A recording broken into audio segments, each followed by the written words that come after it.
మా దృష్టి నుంచుటకు నిజంగా వర్షం పడినను ఈరోజు సువార్త చేయాలని ఆశ ఎందుకు కలిగింది మాకు అంటే, నశించిపోతున్న ఆత్మల దగ్గరికి, లేకపోతే ఎంతో బాధ వేదన కలిగిన బిడ్డల దగ్గరికి ప్రభు అల్పులమైన మమ్మల్ని నడిపిస్తున్న సంతోషమే.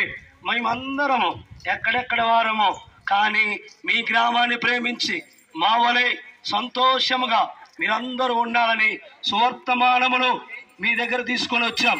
సువర్తమానం అనగా, దయచేసి జాగ్రత్తగా వినండి, సువర్తమానం అనగా ఏంటంటే, కన్యక గర్భవతి కుమారుని కనింది. ఆమె 33.5 సంవత్సరములు ఆ బిడ్డను జాగ్రత్తగా పెంచింది. 30 సంవత్సరాలు పెంచింది. 33.5 సంవత్సరాలు అంటే 3.5 సంవత్సరములు పెరిగిన ఆ బిడ్డ తన జీవితాన్ని అల్పులమైన మన కొరకు సిలువలో బలియాగమయ్యాడు. ఆయన కార్చిన రక్తము, ఆయన పడ్డ శ్రమ,